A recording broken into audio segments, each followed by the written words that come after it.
Max Gorlin, Melbourne Football Club. You're listening to the Coaches Panel. This is Nat Fyfe from the Fremantle Footy Club. Trent Cotchin from the Richmond Footy Club. Scott Pendlebury from the Collingwood Football Club. You're listening to the Coaches Panel. Patrick Cooch from the Carlton Footy Club. It's Rory Sloane here from the Adelaide Crows. This is Tom Mitchell from the Hawthorn Footy Club, and you're listening to the Coaches Panel.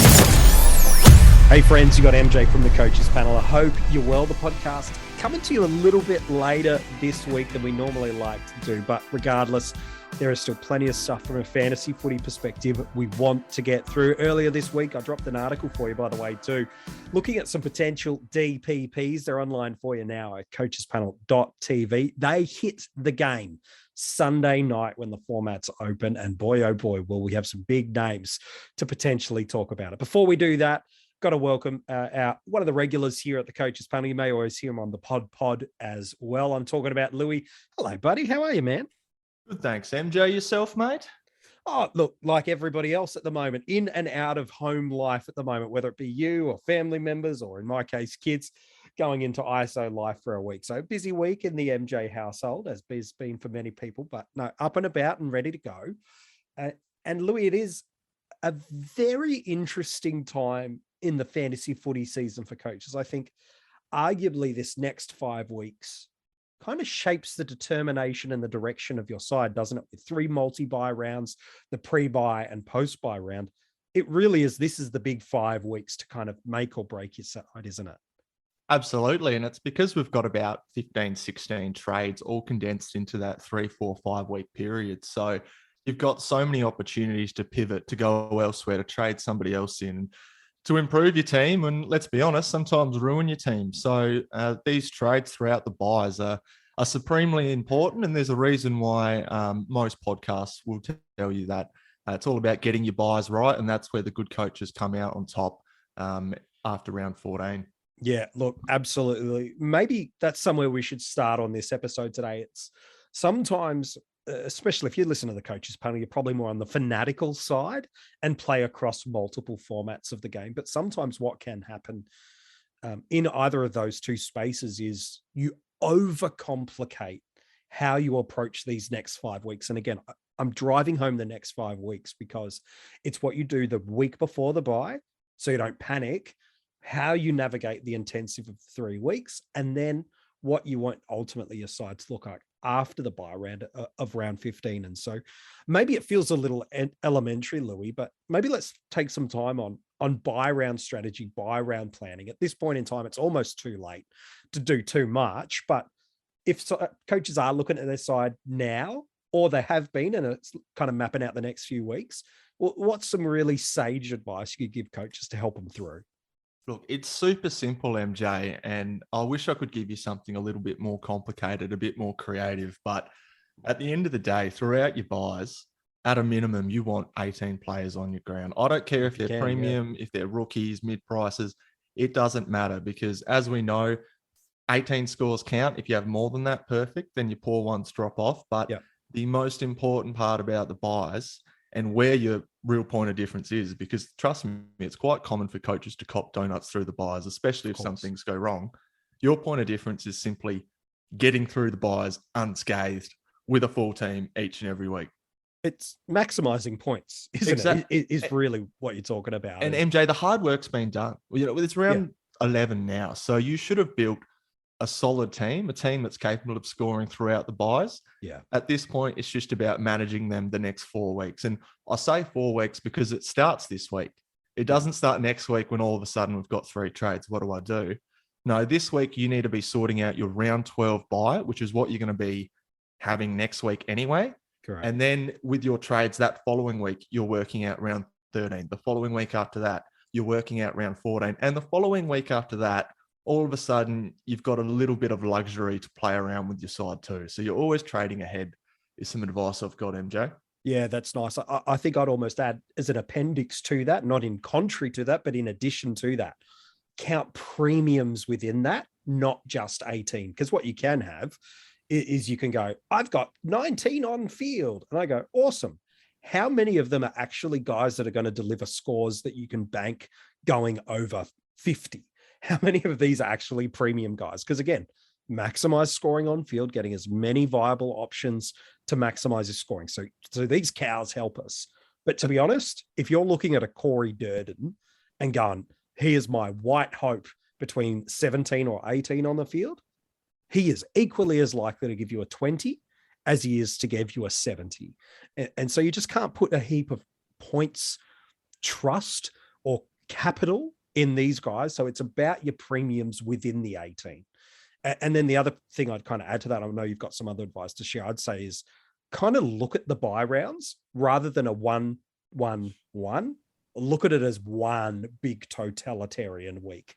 So there will be weeks where you're stronger. There will be weeks where you're weaker, even trading through the way your side's structured, either intentionally or accidentally. It's set up in such a way, but don't just look at your rankings after round 12 and go, oh, I'm in a disaster, or look at me crushing the buys. Is focus on them as a one whole round rather than one single one, average out the scores, get an idea, because that's where you'll get a real indication of where you are. Yeah, and that's where you start trading your plans in advance. So maybe it's good. So look, round 14, let's say you're heavy in round 12 this week. Well, you need to figure out where and who you're going to be trading in the next 3 weeks and where your buy structure is going to sit after that. So look, you might have an 18-18 split, but there's no point trading out a round 13 or 14 player next week to have 17 on field in round 12 just to bolster your later rounds. So, and also, just to add on to what you just said, MJ, there's no point trading a Durden as a total panic if he's your 18th player as well, because the fact is every coach is in the same boat fielding between, let's say, probably 17 and 21 is what most coaches would be fielding that week. So it's really important not to ruin your team. I know I said that at the start, but you've got a lot of trades in a short space of time. And if you don't plan things out properly, then all of a sudden you can find yourself trading yourself into a corner that you may be able to get out of, but you're probably going to waste a few trades doing so. Yeah, some good advice. Like something I love doing during the multi-buy rounds is you should be doing it most weeks for coaches with your vice captaincy and captaincy loophole, but it's getting uber aggressive with your vice captain decision early in the round, at looking for guys that have got either against the opponent, at venue, on current form and role, looking for the guys that can pop a 150 plus score that can captain for you.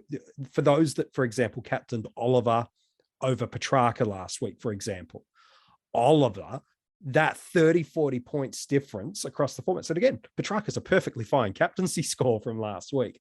But for me, I'm always looking for ceiling, but even more so, I'm hunting that through the multi-buy rounds, because if you could make up 10, 20, 30, 40, 50 points through your captaincy choices, well, that might mitigate either 17 on field or a poor cow that gets captured in. So it's looking to maximize points on field in every single angle. Yeah, you're always chasing ceiling with your VC because you do get two shots at it. I'd love to bounce this off you though, MJ. Yeah. And we've seen a lot of coaches get burnt by it. I put out a tweet during the week about me taking the VC from Christian Petrarca. Now, Neil was going to be my fallback. He obviously scored the 97. And we've seen examples of that throughout this whole season. So if you miss a VC where you went for ceiling, maybe they only scored a 100. With your C, are you still chasing that ceiling, MJ, or are you going a little bit safer and going, let's say a Jack McRae this week versus the Suns, or something where, it might not be the crazy 150 that you want from a VC, but if you're getting a 110 or 115, is that enough? Yeah, that's a really good shout. Look, standardized rules, most people would say, if it's a 120 or under, if it's under 120 in Dream Team and Fantasy, go again. If it's 125 under that in Supercoach. In AF. Yeah. Again, that's the thing. Everybody's got different rules. I think for me, the most important thing because stock standard benchmarks are always dangerous. For me, it's always, what's your objective as a coach? What are the matchups? And what are you trying to do? Because if you're league focused, it's about the head-to-head. You're now not playing the percentage game. You're just playing one opponent. If you're going for overall rankings, well, now you're using the stats plus or the bonuses or whatever the format you play chooses to call their assistant coach feature, where you're looking through what are the VCC percentages of captains. You're looking through those top 100 teams and going, okay, where are they moving? What are they doing? because to that point, Petrarca was perfectly fine to VC and take last week, either because people had been burnt before, or they're like, man, I'm taking risk for what, a potential gain of 10 points? Not worth it. For me, it always comes back to, rather than a set benchmark, it comes down to matchup. Who have you got and what's the likely outcome? And then the second thing is, what's your objective? Because the moment you start going, if it's this or that, will you miss the nuanced details that are unique to every week? But it sounds like for you, do you have a benchmark cutoff, or are there other elements for you with that? Oh, no, you're right. If there is just an absolute delicious matchup on the Sunday, then I'll usually go for it. But, that being said, you could say that Neil versus the Hawks was a delicious matchup. In history, it looked matchup. And that's not, let's be honest, a 97, I think it was in Supercoach, in Dream Team and Fantasy, 100 in Supercoach. Yeah, I know it looks bad compared to a Clary where you're 50 to 70 points off. But if that's the worst thing that happened to your team in the weekend, you're 20 points down in reality. It's nothing. I don't do it. All right. Well, if a coach has found themselves looking at their buy rounds, they've kind of structured it out with their premiums, because again, we know our teams are going to trade over these next couple of weeks. I'm curious on your take. As coaches are at round 12, what's the trade priority? And maybe it's something we'll go into a bit more depth next week with teams and knowledge and stuff like that. What should be the focus next week? Is it clearing red dots? Is it making sure your strategy is light and right? What should be the focus? Because this week it's a bit more normative, but next week, what are we looking at? Look, there's a lot of different avenues you can take depending on your team, MJ. With that 3 trades, you can go 2 down, 1 up to an Uber premium most weeks if that's the direction you choose to go. But at this stage in the season, a lot of us do have those red dots. So you might have a Sam Skinner or a Reef McInnes who we had earlier on in the season. This is the time to trade them. So I know previous to this, we say, no, keep them. They could become a green dot. Well, up until this point, they've had about 70, 80K on their head. You haven't been able to cash in because you don't have that security of another rookie coming through. And let's be honest, 80K isn't really enough to do something substantial in a normal week. So this is the week where you can get a little bit creative and you can go, all right, I've still got a Josh Rochelle. I'm going to take him down. I can get up to this guy. If I also on the back of that trade down a Reef McInnes and I cash in that 90K and maybe I get up to a discounted Lockie Whitfield, for example. So you can get creative with how you get up to your premiums coming off the buy, and you can get creative with how you get rid of your red dots. Next week, going into round 12, it's a little bit awkward because obviously you're not trading in your round 12 rookies. No. Round 13, you're not trading in your round 13, 12 players. Round 13, you can trade them in, but you're only getting 1 go at it. So round 12, I like to trade in a round 14 player. I get 2 cracks at it. And then going into round 13, I start picking off the guys who are coming off their buy. And that's pretty much the trend that you follow through the buys, because you know that you're not going to miss one more. It's a little bit awkward in that first week of the buys, isn't it, MJ? Which is where some coaches might choose to actually fix up those red dot rookies, because then, of course, the next 2 weeks, they've actually got, 18, 19, 20 players playing. Totally. Look, and it's different for the format. You play in AFL Fantasy, we've got 3 trades that week to use or lose. You can do a little bit more of that rookie gardening, so to speak, where it's $20, $30, $50,000. You can take it or leave it. You're trading into a blue dot or even a potential red dot in the next week or so. Beyond that, you're just trying to farm whatever little bit of cash out you can get for the next 6 trades of the 2 weeks. It might be different in Dream Team and Supercoach, is because you've got limited trade numbers. You might have burnt through a fair few of your boosts right now, which I think has been the right approach in terms of how you play the game. You do get opened up to 3 trades a week available outside of your boost after next week in Dream Team and Supercoach. There could very well be merit next week, depending on the uniqueness of people's sides in those formats and the cows we have on the bubble, to just go, you're just not going to make a move. You just might not trade, because where Dream Team and Supercoach might differ from AFL Fantasy is trading out a McInnes for $50,000. In AFL Fantasy, we've got a use or lose trade. Yeah, no problem at all. Whereas in those more limited trade formats, and you start getting into the teens, let alone, no one should be heading towards single digit trades yet, but heading into the teens of your trades, well, now you're starting to count right, how many trades have I got to get to a finish side?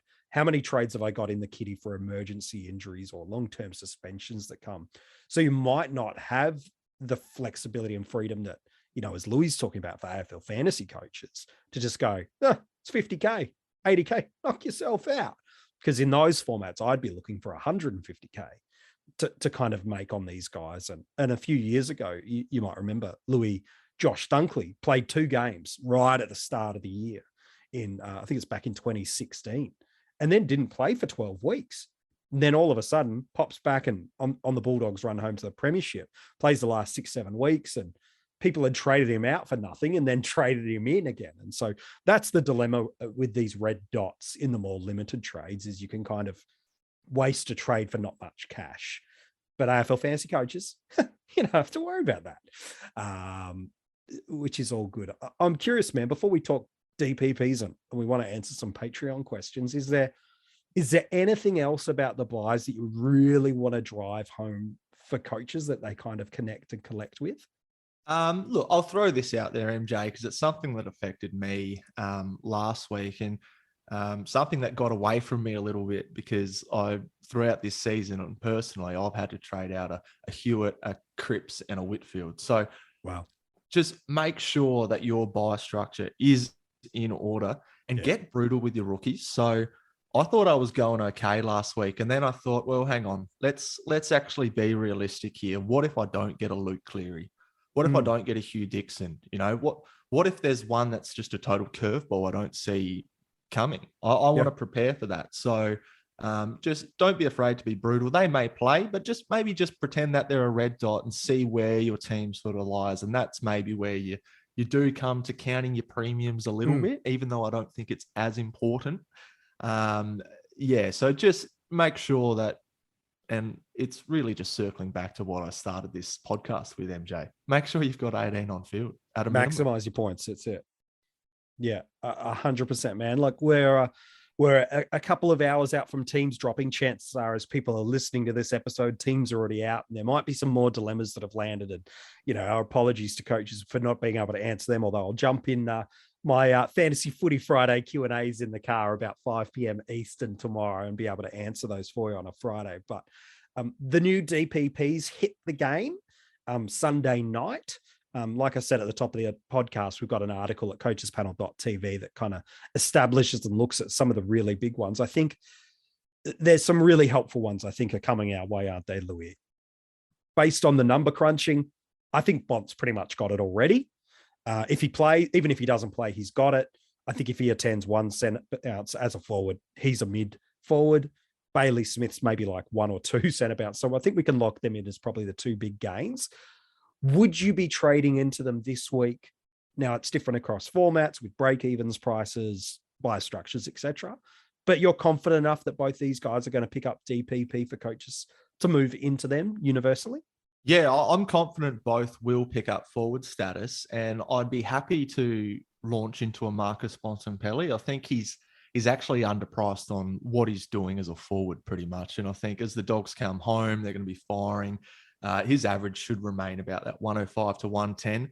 Bailey Smith, I think he'll get it too. He's obviously going to be a top 6 forward. He's probably going to be a top 3 forward. Probably number 1 at this rate. Yeah, it's just a bit of an awkward price this time of year. I know we've got 3 trades a week, but you really do need to sort of spread the load through the buys, and you still do have to identify value targets. And then as you come outside of the buy, you can start doing some luxury trades where you might take I don't know, let's just say a Zach Butters up to a Bailey Smith in your forward line. Totally. And it might only cost you 150K, but right now he's a bit difficult. That being said, I think those 2 additions are almost certainly a lock to be top 6 forwards. So they're massively relevant.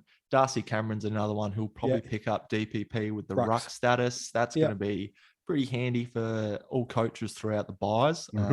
Obviously, that ruck position has always been tricky. This year, it seems to be a little bit easier, but that's always nice to have as well. No, it could be really helpful again, depending on the format you play. You've got the utility position in AFL fantasy that kind of opens up the whole ground. In Supercoach and Dream Team, you might not have the ease of ability to bring him in there. Who knows? You might have a Hugh Dixon at R3 or something like that. And that's the key, opening up the chances. just quickly, sometimes the most relevant DPP additions are your rookies. Just to have 100%. that flexibility too. Yeah, So or keep Robbie an eye McComb will out. pick up forward status. Exactly. And that's going to be massive for coaches. So just keep an eye out for that too. I couldn't tell you what the list is like, but it Oh, always look at adds that Jayden Short flexibility, getting doesn't it? midfield status. You're like, oh, add midfield. Who cares? Well, that could be really important if you've can flip a Dacos and a Whitfield and a Short and a Hewitt and a Crisp. All Conning, through you've to got Conning. links everywhere with that utility position. Oh, for those it's- still rolling McCartan, DPP is so crucial to maximizing, to your point at the start. Get as many players on the field as you can to maximize your scoring opportunity. And yep, it might look a bit weird running Cameron at R2 next week alongside Max Gorn while a Hayes or a Bruce or something like that are off the ground for you. It might look weird running a DeConing in your forward line and Whitfield in 2 weeks' time through the midfield or something like that. It looks a bit odd. Just balance your side, map it out. I think for me, that's the key over these next 5 weeks. I know for some, they're like, be a week ahead. Mine would say this, be 5 weeks ahead. Now, you definitely won't know all the elements, but you'll know enough. What does your side look like today, entering round 11? And who are you moving on and out in an ideal world? And then at the end of round 14, what does your team look like? How have you got to get there? And then now it's about filling in the blanks about how you do that. If and are you moving Butters out, to that point you made. When are you moving Dacos out if you haven't moved him out already? How are you using Nick Martin's money to move on? Is it this week or next? Map out the 5 weeks, know your plans so that as you get to the end of round 14, you've got it all there. You won't know every detail. There'll be guys that pop out of nowhere. There'll be premiums that get a rest. We're seeing that with Taranto this week, aren't we, Louis? Probably could play this week, but the club have gone, Whitfield. Whitfield, same thing. Take an extra week. Let's get your cherry ripe for the run home. It happened last year with Zorko, missing the week just before his bye. It'll happen again this year. And that's okay, but we just got to do the best we can with what we have. All right, man, let's go. It takes me back to what I said on the pod last year, MJ, through the buys, and it's the 7 Ps. Do you know the 7 Ps? Pasta, preparation, pasta. Proper planning and preparation prevents piss poor performance. So map out your next 3, 4, 5 weeks, as we said, and if you do it correctly, if you're constantly keeping track of your team throughout the whole way, you should be fine.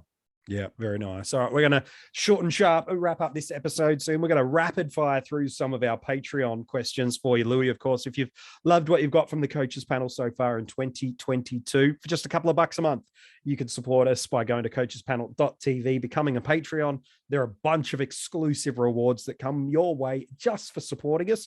And also just that benefit of knowing you're making a difference in the fantasy footy community. All right, man, we're going to roll through these. Peter Moore has a question. He said, I've heard a lot this week that we should see another week on Tom Mitchell to see if the scoring is well and truly back. But his price screams value to me. What are your thoughts?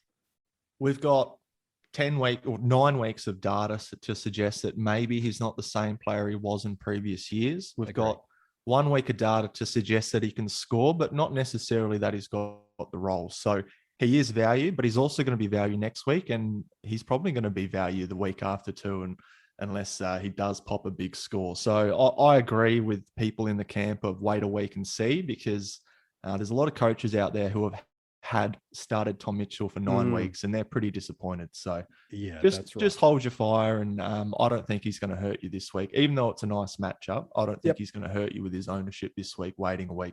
Yeah, I think that's some really good advice. Just for those curious, he does play Gold Coast for what it's worth. Craig wants to know, he's asked me a question for keeper leagues. Thoughts on Corey Durden as a stash midfielder, as a junior, loving his work up the ground. Pressure acts, Craig. My answer to anybody with keeper leagues is always, the caveat is, how many are on your squad that you keep rolling into the year, and how many coaches are there?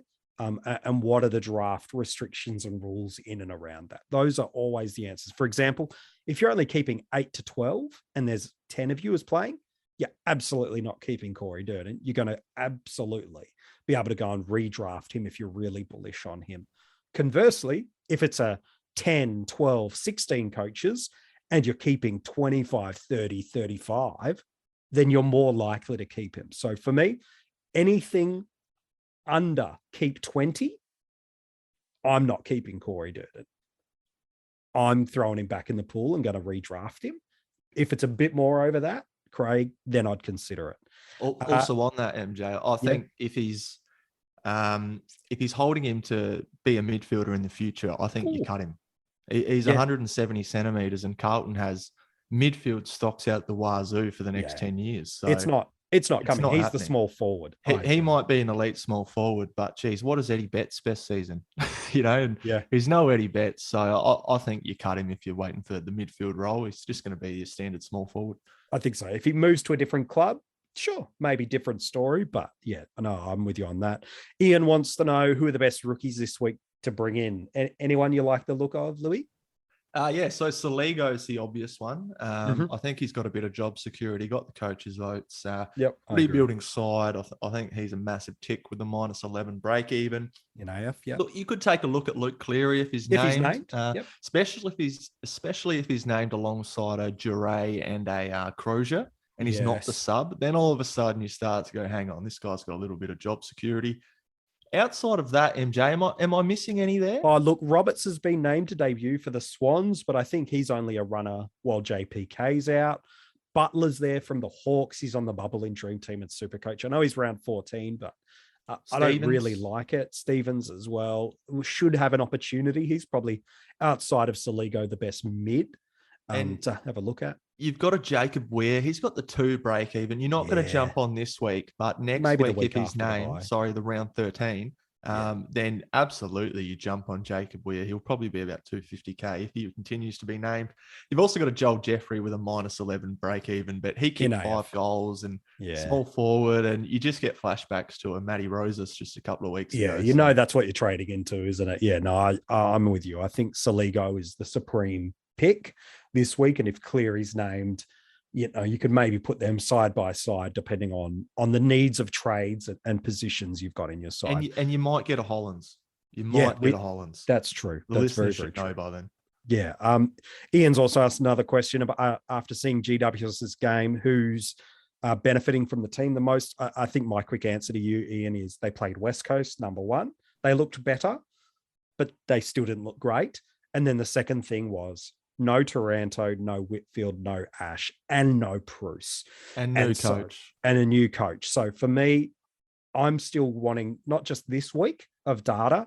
I'd almost want to see round 13 with these guys all back in to then have confidence. I'd almost wait the extra bye round week to jump on Kelly, to jump back to Whitfield, to jump on Cornelio, to jump into any giant that I didn't already own. I wouldn't trade out of any of them that I had right now. Probably Whitfield might be the exception for some that are kind of held last week. If you need to move, I understand why, especially if it helps your buy structure. But for me, Ian, that game taught me nothing other than the fact of Cornelio plays well when he's a midfielder, which we knew kind of heading into that game.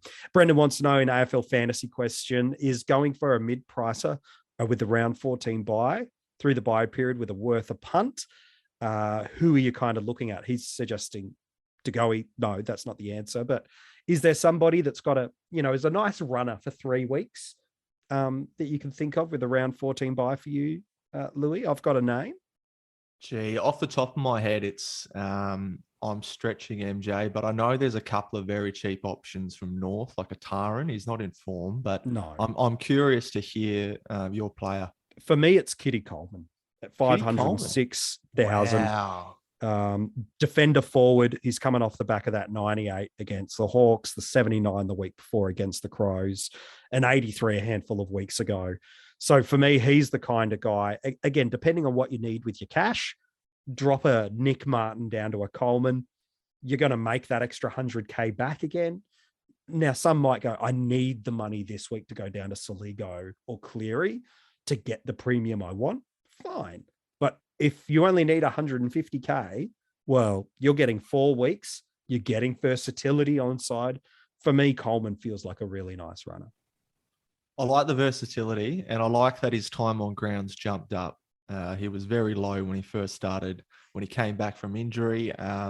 I do have slight concerns that he's an outside player and his scoring is going to be volatile, but Absolutely. it's a 3-week play through the buys. And if that's what corrects your structure, then sometimes that's the play you got to make. I've certainly done it in the past, and it's had varying results. I've had good results and I've had bad results depending on if you nail the mid-pricer. And as we know, that's, it's totally up to chance. We all have starting teams and we have mid-prices that pop, mid-prices that fail. We know how to get off of that ship and how to abort missions. So you know the risks. If it suits your buy structure, if it suits your scoring, if it suits your team, do it.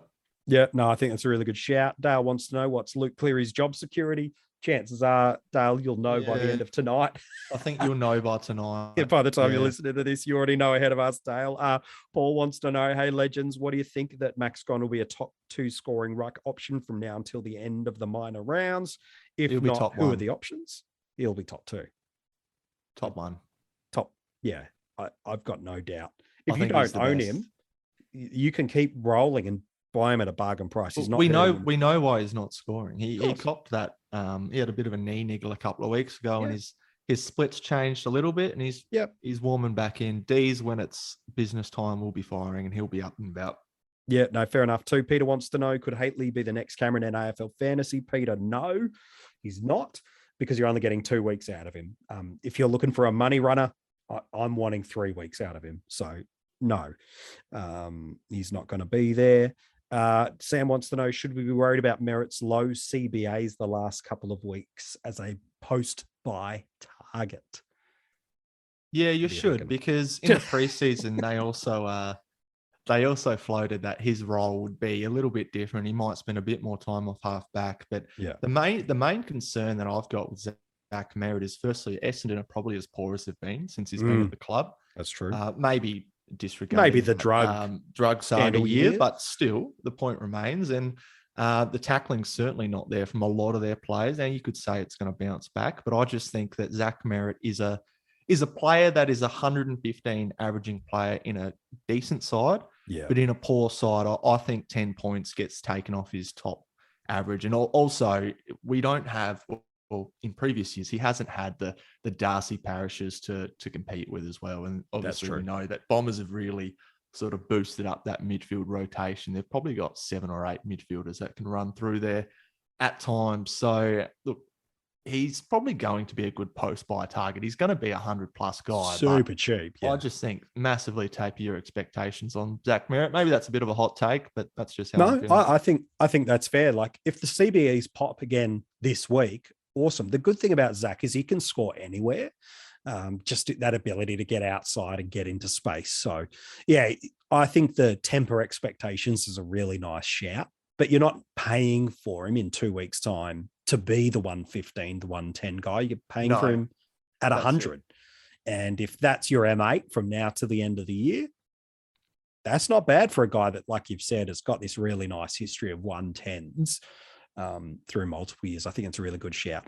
Hey, Louis, I know it's a short, sharp episode from us this week. It's not something you often get from the coaches panel, but it's all we've got time for you this week, mate. As always, an absolute pleasure and a beast work from you today.